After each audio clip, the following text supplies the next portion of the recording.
Right, so I'm back, and the 100 years in the future Moneyball save that I'm doing with Birmingham City is also back. And well, it's been a while, so let me do a quick recap on everything that's gone down so far. So, we started a save, holidayed 100 years into the future and took over at Championship Birmingham. We've got all the attributes hidden, so we don't know who anybody is, but we've used data to recruit players. First season, we managed to sign a class striker called Farisar from Portsmouth, and he scored 22 league goals and got us promoted through the playoffs. Second season, we finished 14th in the Premier League. We lost our best player, Abel, to Liverpool, but somehow we won the League Cup. That put us into the Europa Conference League in season 3, and yeah, we won that too. Now, heading into season 4, we built a really good Premier League team based on players that have strong numbers and data behind them, and we're looking to go to the next level. So, yeah. So that's you all caught up. Let's continue. Come on. All right, then welcome back to the Birmingham 100 years in the future Moneyball save, where we are fresh off the back of this result here. Now, I say we're fresh off the back of it. It was a while ago now. I understand. I've been busy welcoming my child into the world, but we're back again. We're making videos, and this is where we pick things up from. We beat Gil Vicente very comfortably. In fact, they actually only had one shot the entire game, and it was off target. So it was a nice way to win the Europa Conference League, which does actually mean we go into the Europa League for next season, and maybe that will give us a bit of a reputation boost. It might allow us to attract some even better footballers based on the data that we're going to be using to try and scout them and find them. Now, as a bit of a reminder, the team looks like this at the moment. We have this strike force of Danny Guia with Harry Freeman up front, and I've been playing Farisar on the left-hand side because if you remember, Abel, our best amazing left winger, got bought by Liverpool. I replaced him with this man, Mohamed Alawi, who really, well, since he's come in, he's been injured for most of the time. In fact, I'll show you him as a forward because he kind of is a forward, isn't he? He's had this season back from his big injury, but has picked up 1 or 2 knocks along the way too. He did actually play 44 games, so I suppose that's not bad. And he had a good season, 13 goals, 11 assists. But Farisar as well, playing on this side, has also been really, really good. He's actually wanted, which brings me on to my plans for this summer. We've got a lot of our players wanted by really big teams, and I'm a little bit worried that they might get abled and get taken from us. Santiago Rivas, our centre-back, is wanted by Marseille and Al Jazeera. Takamura is wanted by West Ham and Al Jazeera. He seems to be wanting to buy all of our players there. Campoire is wanted. Junior Diamande is also wanted by some really big teams there. Farisar's wanted by Cardiff and Hamburg, and then also Danny Guio. This is the one I'm most worried about. It's Leicester United, Leverkusen and Hamburg that want him, as well as loads of these guys on the bench as well, all wanted by other teams. So I wonder if that might be the way to sort of structure our window going into this summer, because we've got £56 million to spend. If I just sort out the wage budget there a little bit, but over 50 million to go and spend. We're signing Espinosa on a permanent deal as well. There is money to play with, but that money might become a lot more if a few of these players actually end up going. Some of them do have release clauses as well, which we might need to play with. And also, if it's a realistic bid way above what we paid for them, in line with my own Moneyball principles, I probably would sell them if I thought it was an offer worth taking, basically. So thinking about where I think we can improve the team, I'm thinking maybe another defensive midfielder, either to rotate with Campoire or maybe to allow us to play Campoire as a centre-back. I do wonder about his pace. Again, I don't really know it, but in game, he doesn't seem all that quick. And if I have a look at his physicals here, look, none of them are yellow, which are the best ones for attributes. He's got like red agility, red pace, and red acceleration. So I mean, they're not like small red ones. They're probably okay, but I wonder if he's maybe not the quickest. It just seems to be something I'm picking up when I'm watching the games. So maybe if he goes into the defense and we sign like a defensive midfielder, maybe. And then I'm always looking for players like a number 10, and maybe we need to sort out this left wing position. Is Alawi going to be the starter? Does Farisar come back into the starting lineup as a striker in there? He possibly does. Because it's not obvious where I want to improve, I'll probably be thinking about what bids we get in and then kind of go from there, depending on how much money we've got to spend, and maybe waiting until the tick over, because then at that point, maybe we've got that reputation boost from being in the Europa League as well. It might be a summer of being a little bit patient, but I will go and do some scouting and pull out some data and see who jumps out before that point. I'm going to be back now once I've done some transfer business. Now, just to jump in and say thank you very much for still being here. I know that there was a bit of a break in the middle of this series. I get it if some of you have fallen off, but you guys, you're right here and you're back. So can I just say thank you so much for that? I appreciate the patience. Obviously, big life things going on in my life at the moment, and Football Manager content. I'm really happy to be back doing it. I just want to say thank you so much to your patience. If you're new and you haven't subscribed to the channel, subscribe to the channel. I could really appreciate it. And you guys watching, can I ask you to drop a like on today's video? If you ever like a video like this one, because really important to get these videos back into the algorithm. It would actually really help me out. So thank you so much for your patience. Let's do that transfer business. All right then, so sort of how I expected it was going to go is how it's gone. I wondered about the interest in our players because we'd managed to move up now. We got ourselves, we won that European final. We'd managed to finish safely and comfortably in the Premier League. It felt like a lot of big teams were circling around our players. And so it came to pass. This is our summer transfer business then. And we need to start with the outgoings because we've sold players to the tune of £122 million this summer. I have sold Santiago Rivas, our centre-back, for £37.5 million. We signed him for £4.7 million in our first season in the Premier League. He played well in 2 seasons without... I mean, it's difficult to see with centre-backs, I suppose, on here. He did get 3 assists and then 4 assists the year before. But we've managed to make a pretty significant markup on him, selling him for £37.5 million. Back to Spain, Atletico Madrid have picked him up for big, big money. You'd have to say he is actually going to be a bit of a miss for us because he clearly was really good. Atletico Madrid have bought him, which shows he must be a decent player in there.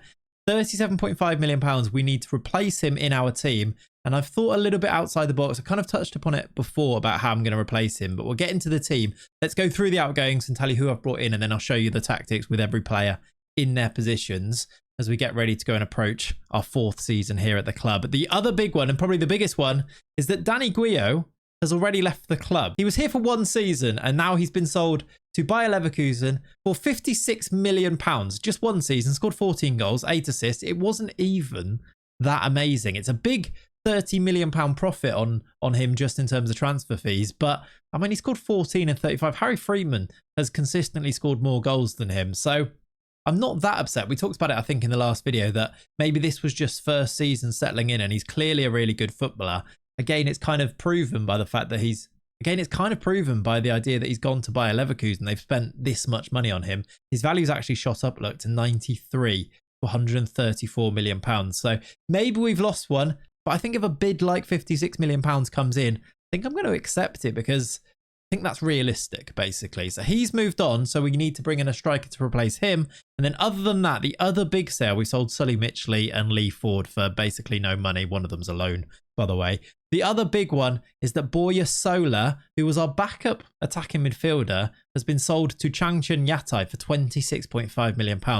I did not realise he was going to have this much value. Based on how, I mean, he's quite good when he did play for us, but didn't ever really start games. Look, it's only 15 starts here, 35 appearances. Bought for £2 million, sold for £26.5 million, but was never really a starter for us because John A. Arnau was always in front of him in the team anyway. So it's a really good sale, really, if you think about it in that way. Massive profit, wasn't even a start. It gives us a humongous transfer budget to go and spend. And I've already spent some of it, but not all of it. I've spent here, look, here are 2 players that have come in since the tick over date. One of them is Luis Espinosa, who became a permanent transfer after his loan for £1 million. He's a backup centre-back for us. We'll probably rarely use him, although he did actually start the first game of the season, which I have played already. But he's been here now a while. 3rd season, 2 seasons on loan, and then this year where he signed for £1 million. I actually think that might be a bit of a bargain. His value's not that much higher, but he's only 22. He was at Bayern Munich. I think as a backup, I'm pretty happy to have him in.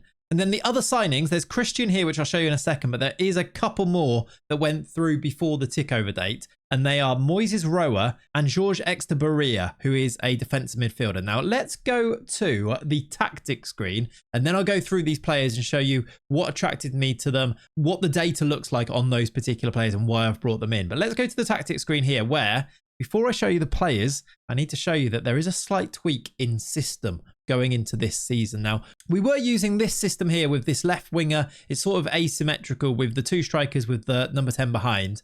And since Abel left, and this position here, I've used Farisar in there. It's been a little bit of he's felt like a bit of an odd man out. So I'm going to transition across to this instead. It's like a box midfielder, 4-2-2 if you want to call it that. We're going to have a defensive midfielder, which is going to be the new man, Exteberia. And then just in front of him, we're going to have this advanced playmaker. So almost like a deeper 2 in the midfield. And then 2 number 10s behind 2 strikers. And I'm hoping these guys are going to drift out wide and kind of get on the ball, maybe on the edge of the box, play some football and make things happen for our strikers to score the goals, which is going to be Farisar, Harry Freeman, and then the new man, Christian. Let's just pop Christian in here like this to show you. And this here, if I just put Nakayama back in, who's currently injured, this will be something like our first choice 11 going into this season. It's going to be Keedle continuing in goal, Nakayama and Takemura as our fullbacks, that's the same. Kanga, who was here last year, continues as the centre back. I'm going to move, as I kind of touched upon before, I'm going to move Yankuba Campoire back to play as a centre back from this point here. So Kanga and Campoire, which frees up a defensive midfielder spot, which is where Exterberia is going to come in. Now, Exterberia I've picked up for a few reasons, really. One, he's massive, 6'4", he's only 23, and he's got a cap for the Spain under-21 team. And what attracted me to him wasn't necessarily his underlying data. It was actually because loads of teams were interested in signing him. Spurs were linked, I think really heavily linked, as well as a load of other Premier League teams and some Bundesliga teams. And that made me think, let's have a look at him, let's scout him. And then the scouts came back with a really promising report. I'll show you the coach report here. Look, they really like him. They think he's got potential to be a leading Premier League player in the future. And even though he didn't have an amazing season, he had 1 year, look, at Wolfsburg. He actually had a loan at Leeds in the Championship before that. So he's played for Real Madrid, came through the Real Madrid youth teams, played first team football for Real Madrid. Look, 14 games here before going back into the C team and Castilla team here. Another 3 games for the first team there. Before moving on a free to Benfica, where he played football in the Portuguese league for a season. A really good half a season, I want to call that there. It's actually only 3 starts and then substitute appearances. For that loan at Leeds, for getting a move to Wolfsburg, where he had an okay year last year. Started 31 games and did all right, probably because he's a defensive midfielder. And then he's available for £5.75 million. The numbers behind his performances were okay. They weren't jumping off the screen good like I've had with a few of the players, some of the players that we've signed this summer.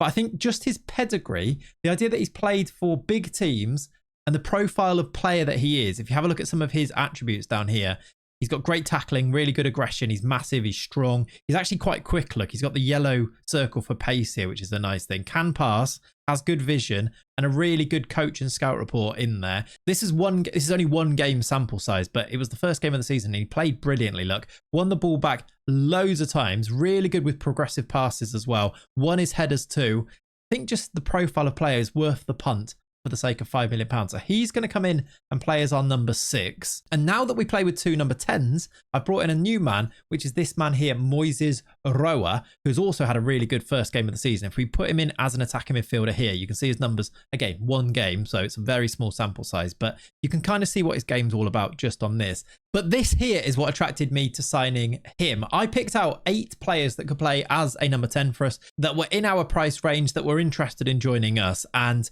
out of those players, if I go here to, rather than attacking defender on here, if I put this as goal contributions per 90, because playing as a number 10, I want him to score goals, I want him to create goals, creating chances, that type of thing. If I just move this and change this to attacking creative midfielder, let's put that in there. If you have a look at all of the players that I picked out, the very best one of them was Moises Roa. He was playing in China, so take that with a slight pinch of salt, which, by the way, is something that you can now do on FM Data Lab. It would be remiss of me not to mention this. This is something that we've talked about for a while. They actually reached out to me to let me know that this is now an update. You can actually you can update your league multiplier, which means that the stats from players playing in bigger leagues will hold more weight than players playing in the 3rd division in Honduras, where you'd imagine that scoring goals and creating chances would be a little bit easier. For example, even with that in place and with the idea that he plays in China, Moises Roa came out as the best midfielder out of the selections that were interested in signing for me. And he was available for like £2 million. Average rating last year, look, played 16 games, an average rating of 7.47. And if I just scroll down on here, these were his top 10 statistics. So he had the best goals out of all the players. He had the most shots. He had the most XG created, goals per 90. If I just go to goals, I know that he scored a load. Look, he scored 13 goals in 16 games in the Chinese league last year. So this guy's clearly got really good data behind him. And he was really super cheap for £2.6 million. He's had a really good start. Got an assist in his first game as well. So he's going to play as one of our number 10s alongside John A. Arnau.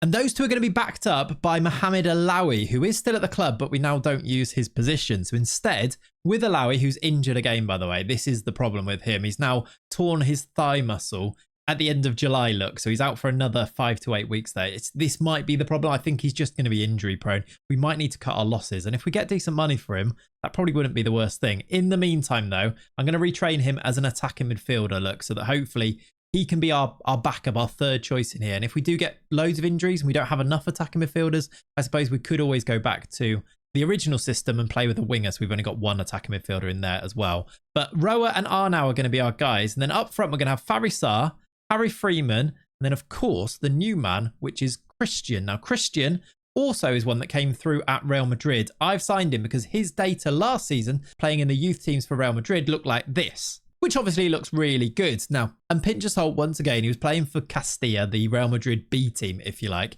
But a goal scorer is a goal scorer, and he scored 16 goals in 34 games, 7 assists, a really good average rating. And he had a really good scout report, and loads of big teams, again, were circling around him. And I managed to pick him up for £15 million. I suppose it is a bit of a punt, but at £15 million, that's quite cheap for a Premier League team, I think. And I do think that's quite Moneyball, isn't it? He's got good data, but we're not quite sure if it's going to translate to this league. But he's cheap, so we're going to take a punt on him, and maybe, just maybe, he can explode into the footballer that you think might just exist in there, according to our scout. He's going to be one of our 3 main striker options. And the rest of the team looks a bit like this if I just pop them back onto the bench there. Look, we've played 1 game so far this year. It was against Cardiff, who have also got themselves into the Premier League. We beat them 2-1, and Harry Freeman got both of the goals in quick succession, actually. Just after the hour mark, he scored his first look, which is this lovely finish, left-footed. And then 3 minutes later, he got his second goal, which was set up by, I think it was set up by Faris Sarr there, and then smashed in with his left foot. And then Cardiff got the goal back just after the 70th minute, but we'd already given ourselves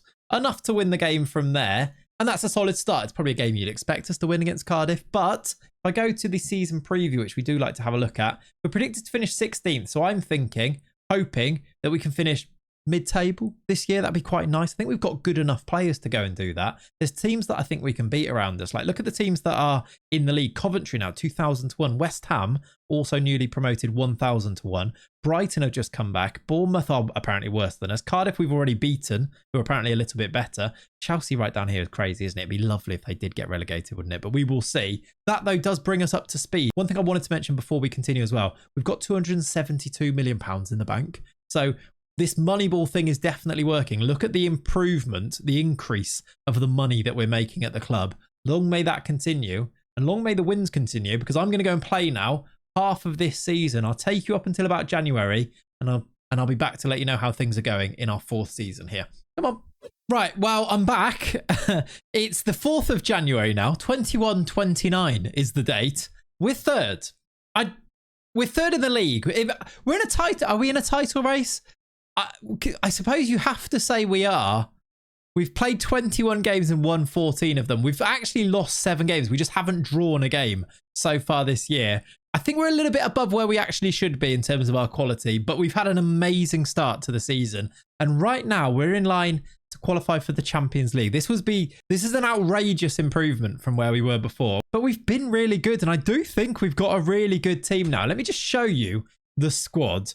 I've put a couple of players back in here, even though they're injured, just to try and give you the full flavour of how we performed so far at the start of this season. Campoire back in defence has been a bit of a revelation. He's actually now wanted, which I'm a bit worried about, by Juventus, which again, I'm kind of using which teams are interested in our players to give me a bit of a measure of how good those players either have become or actually are. And Juventus wanting him tells me that he might be quite good. Similar for Junior Diomande, who's wanted by Manchester United. And Moises Roa, who we only brought in this summer, is now wanted for a Saudi move. And usually it is really good players that Saudi want to go and pay big money for to bring in. Look at the start that they've made, though. Johnny Arnau has got 8 goals, 5 assists, 5 and 7 for Roa. Christian, in as our striker, 12 goals, 6 assists. Not as prolific as Faris Sarr, who continues to be our best striker with 16 and 26, but a really good strike force with Harry Freeman barely getting a kick. I mean, he comes off the bench quite a lot and has scored 7 goals, but he's not playing at the moment. We actually do have a bid in for him from West Ham for £13 million. Now, I think we paid about 15 for him, right?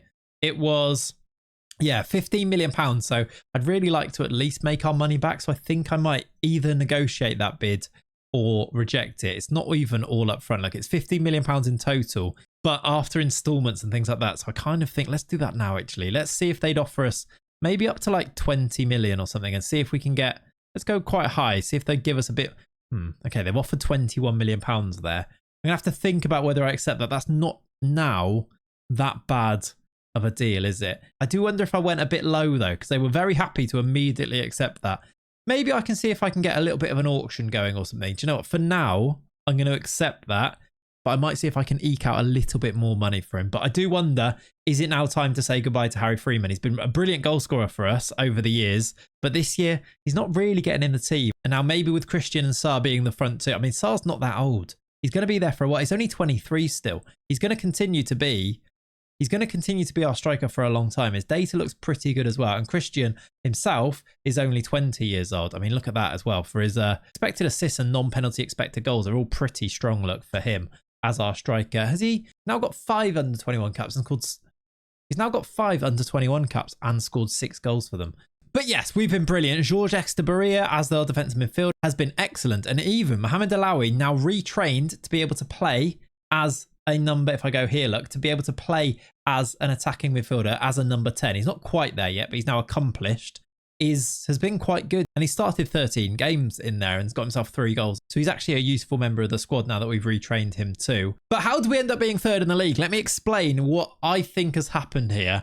I actually think we just got lucky with the fixtures computer. It was an easy start against Cardiff, which I showed you before. But then look at the next games. Newly promoted Coventry, Crystal Palace at home, Wolves away from home, I mean, who were okay.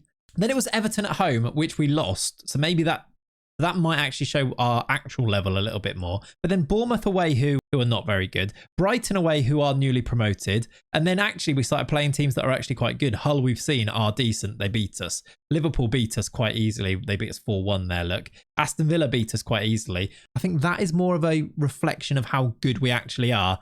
However, we've put enough points on the board for us to be in a great position already. And then even though we had a bit of a blip, probably, we lost to City and Spurs, probably expected.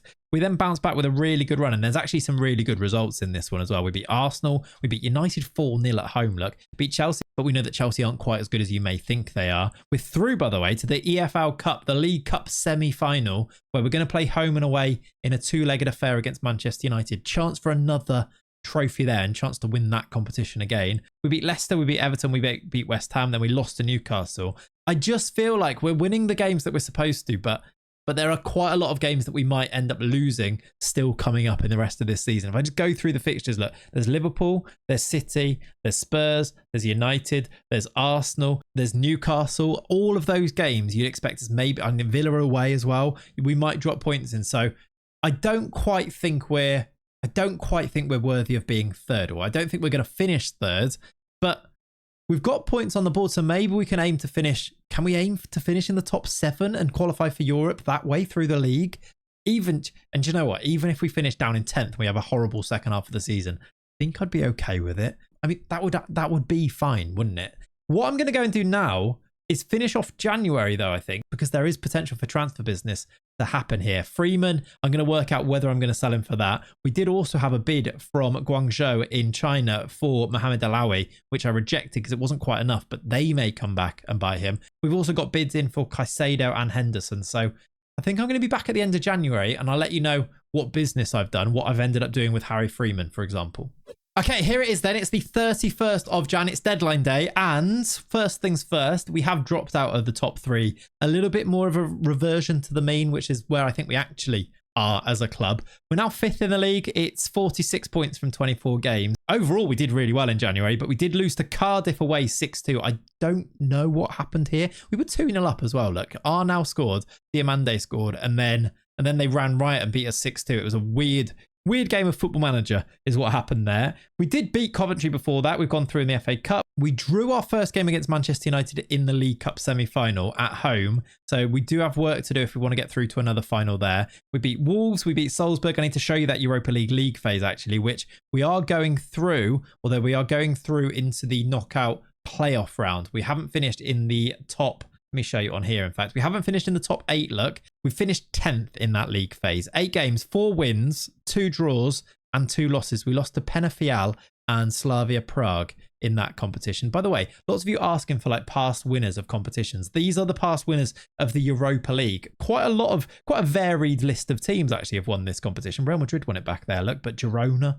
Napoli have won it quite a few times. Villa Dusseldorf won it there. Barcelona have won it a couple of times. If you scroll down, look, all the way through, just Lazio are in it quite a lot. Real Madrid actually won it a few times. Chelsea, PSV, I know that lots of you are going to be really interested about what's happened in the world of football, but there's so much I don't think I could ever really show you everything. That is why, though, the day one save file is on the Patreon. If you did want to go and either play this save yourself or just explore the world 100 years in the future, or do your own save 100 years in the future, but that save file is there if you did want to go and pick it up. The link to that is in the description of today's video. But we're going through to the playoff round, which comes up soon. And then back in the league, we drew most recently to Bournemouth 3-3.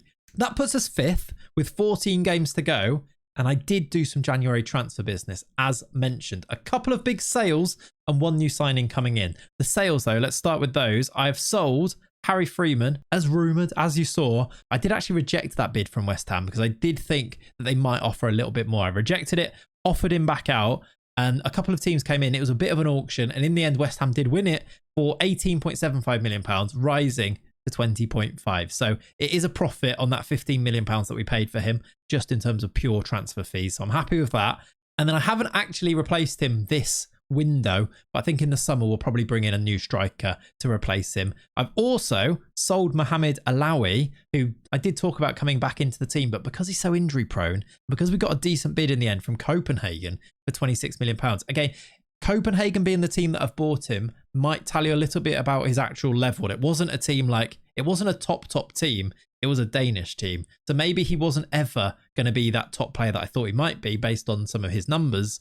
Maybe he's a Europa League level player instead. But £26 million is a profit, a big profit, in fact, for him. We paid 4.7. He was basically injured the whole time, and we sold him for £26 million. And I have actually replaced him in the team because I've gone for John Darkwa from West Ham. Not loads of data on John Darkwa, but he's another one that I'm kind of looking at market trends, and loads of teams were interested in picking up this 18-year-old from West Ham, newly promoted West Ham, where he played a few games for them in the Championship and played a game for them in the Premier League. And when I saw loads of teams interested in him, I scouted him. And they seemed to really like him, although when he came in, the coaches, as you can see, I've got Paul Jones giving me the coach report, who is our best coach for judging ability and judging potential. He doesn't seem to rate him all that highly. So either way, if he's good or if he's not good, he's going to be our new backup number 10, who will come in there in the place of Alawi, who's now been sold. That's our January business. That's how January has gone. I guess there's one last thing, I suppose, which is that we've got our youth intake preview.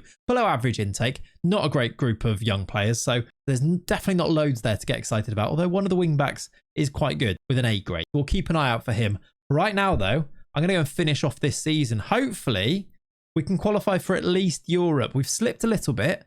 Top 7 would be nice, wouldn't it? Let's see if we can go and do it, and let's see if we can go win that EFL League Cup again. See you in May.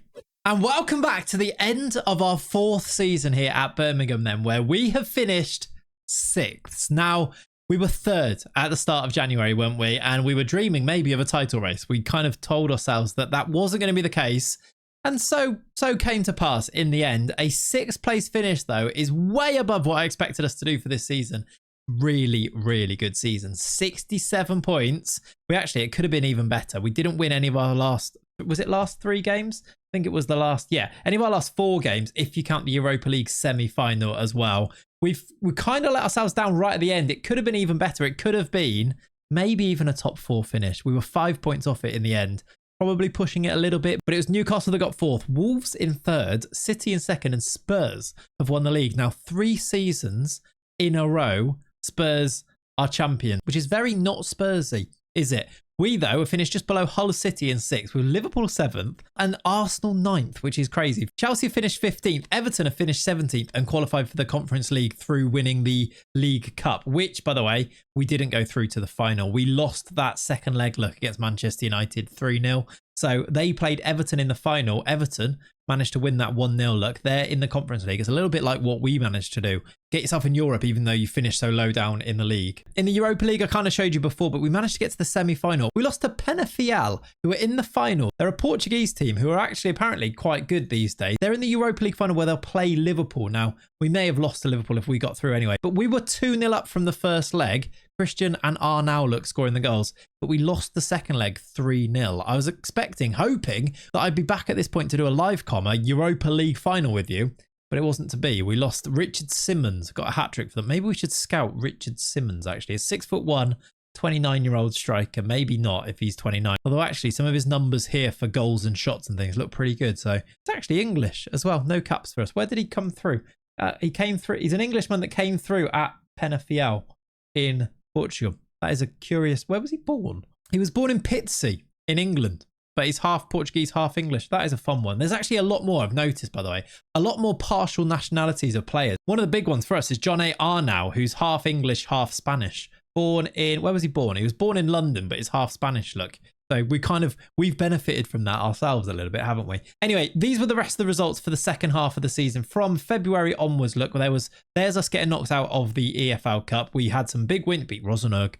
We beat Rosenborg 8-2 here. Look, we beat Liverpool. We went out of the FA Cup to Preston, who were in the Championship, so that's a bit disappointing in extra time. And then it was a little bit up and down. There were some really good wins. We beat Fulham and then lost to Manchester United. We lost to Arsenal but beat Chelsea. So it's kind of a bit more how I expected us to be for the entire season. But we just had that really good first half of the season that gave us the points to make it possible for us to qualify. I'm hoping for the Europa League again next season. Annoyingly, even fifth could have been Champions League, couldn't it? We'll find out at the start of next season. We'll find out soon which competition that's actually in. Oh, Liverpool have got a player called Firmino.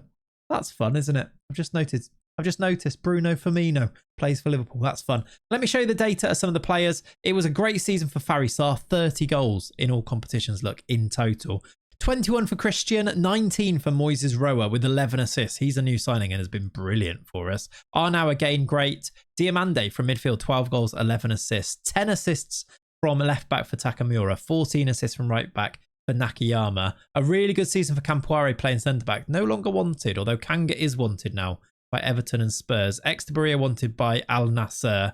Diamande wanted by Chelsea. Faris Sarr, PSG are lurking around Faris Sarr. That makes me scared. Although imagine the profit we'd make on him. 79 million. And we signed him for 550k. That is Moneyball right there. Find the players that have the data, sell them for massive money. Hopefully we don't have to sell him though, because he's a bit of a save hero for us, isn't he? But that though is our fourth season now complete. We're heading into the Europa League, I hope, for next season. And from there, from this point here, can we now start to dream of getting into the Champions League and maybe even turning us into title pretenders? Maybe season 5 is the year that we can go and challenge for that title. I don't know. That still feels a bit far-fetched, but we can dream, can't we? Thank you though for watching today. We'll leave it there for this one. I hope you have a lovely rest of your days. If you want to watch some more content from the channel, a video will pop up at the end of this. And before we go, a quick thank you to everyone who is a Claytron supporter. Really appreciate you guys, especially with taking a bit of a break for a couple of weeks. Those Patreon subscriptions have been even more appreciated. So your names will be coming up at the end of the video. Thank you for watching today, everybody. I'll catch you in the next one. Bye-bye.